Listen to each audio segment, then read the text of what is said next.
Iran से युद्ध को लेकर एक बहुत बड़ी खबर सामने आ रही है। ईरान और इजराइल की टक्कर में अब सऊदी अरब की एंट्री हो चुकी है।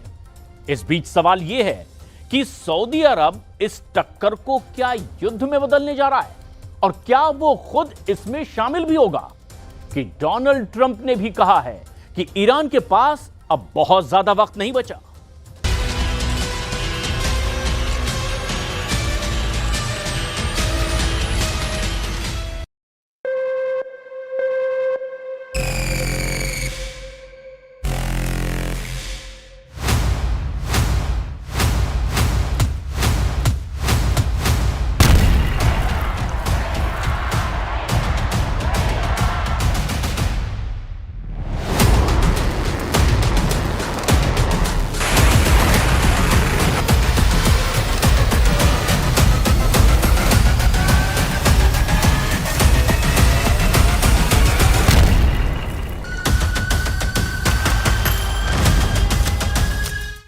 जून की शुरुआत में ही ईरान को लेकर दो बड़ी खबर आई है जिसने पूरी दुनिया को हैरान कर दिया है। अब या तो ईरान और इजराइल का युद्ध होगा या फिर ईरान का एटम बम तैयार हो जाएगा।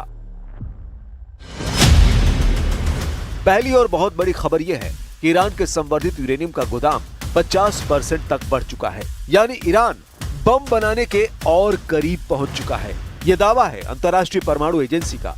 दूसरी बड़ी खबर यह है कि ईरान, अमेरिका, इजराइल इन तीनों की टक्कर में अचानक एंट्री हो गई है सऊदी अरब की। और सऊदी अरब की चेतावनी है कि ईरान अगर बातचीत से पीछे हटा तो ईरान का इजराइल और अमेरिका से युद्ध फाइनल है।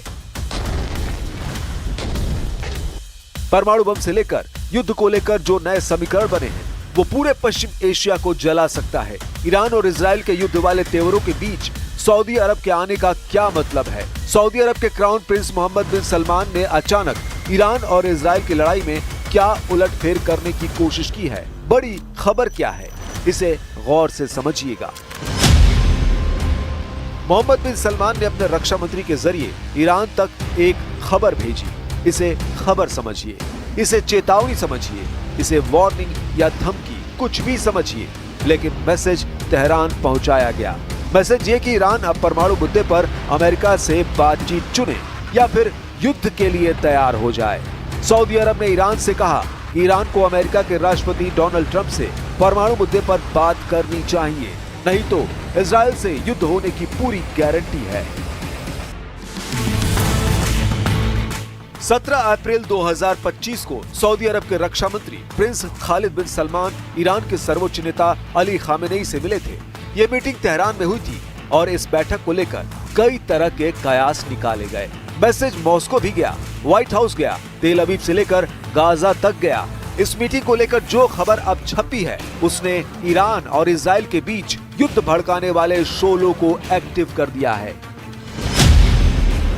खबर चारों तरफ है कि सऊदी अरब के रक्षा मंत्री प्रिंस खालिद बिन सलमान ने ईरान को बता दिया है कि अमेरिका से समझौता नहीं किया तो इजराइल के अटैक के लिए तैयार रहना होगा। खालिद बिन सलमान अमेरिका में सऊदी अरब के राजदूत भी रह चुके हैं। ईरान की राजधानी तेहरान में सऊदी अरब के रक्षा मंत्री का जाना आम बात नहीं है और अब इन खबरों से साफ हो गया है कि पश्चिम एशिया में एक और बहुत ही खतरनाक युद्ध को टालने की कोशिश की गई है, लेकिन क्या ये कारगर होगी?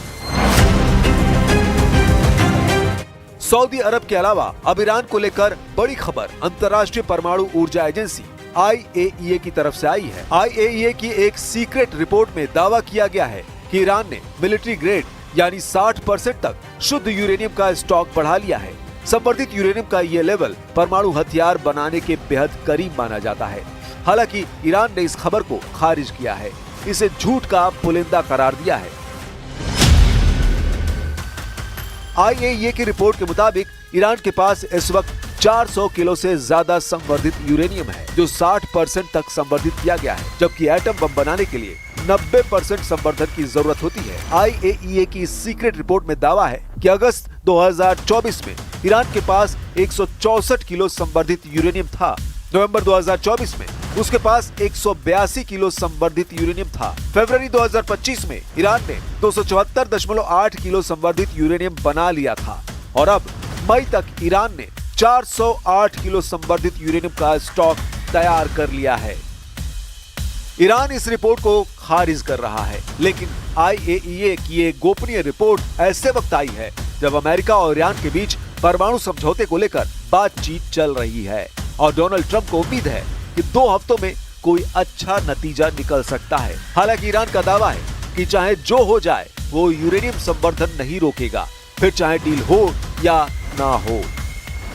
वैसे ईरान और इजराइल के बीच तनाव को लेकर ट्रंप ने जो फैसला किया है उसे लेकर ईरान का ट्रंप पर शक गहराता जा रहा है। मई महीने में ही डोनाल्ड ट्रंप खाड़ी देशों का बड़ा दौरा कर चुके हैं, जहां वो सऊदी अरब से लेकर कतर और UAE तक गए और उनके इस दौरे से लगा कि ईरान को लेकर जो फैसला अमेरिका ने किया है उसमें कुछ बड़ा हो सकता है। देखा जाए तो हर 24 घंटे में ईरान के खिलाफ अमेरिका और इजराइल की टक्कर नए नए मोड़ ले रही है। ईरान और अमेरिका के बीच कई दौर की बातचीत हो चुकी है और 10 दिन पहले तक लग रहा था कि इजराइल ने ईरान पर हमले का फैसला कर लिया है, बस खबर आनी बाकी है। लेकिन नेतन्याहू के दफ्तर से आई खबर ने साबित कर दिया कि ईरान को लेकर उनके जज्बात अचानक बदल गए। नेतन्याहू के युद्ध वाले तेवर ठंडे पड़ गए।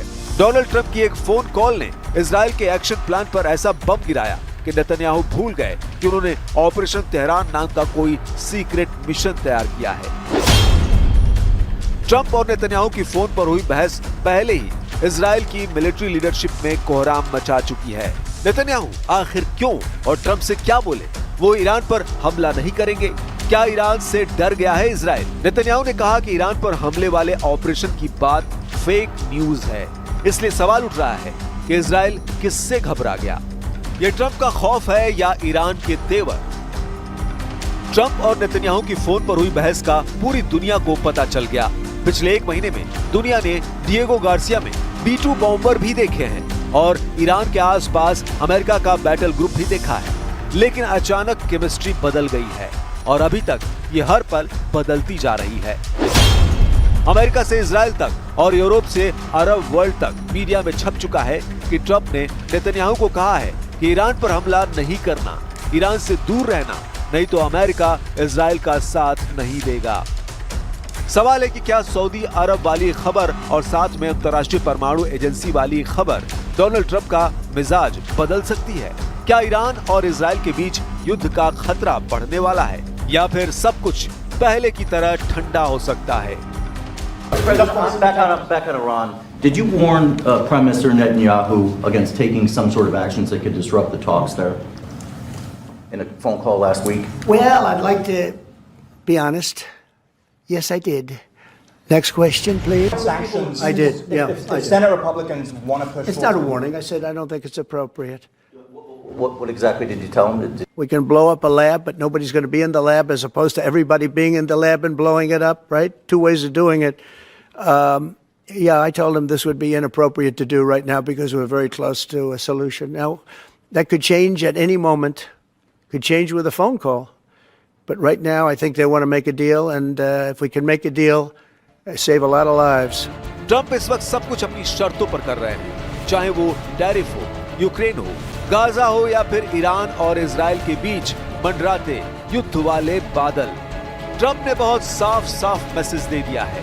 वहीं नेतन्याहू पर ईरान के खिलाफ नरम पड़ना ये पूरी दुनिया के लिए बहुत बड़ी खबर है, क्योंकि 1 हफ्ते पहले इस बात की चर्चा शुरू हो गई थी कि इजराइल किसी भी वक्त ईरान पर हमला कर सकता है। इसलिए नेतन्याहू के बैकफुट पर जाने पर भी सवाल उठ रहे हैं।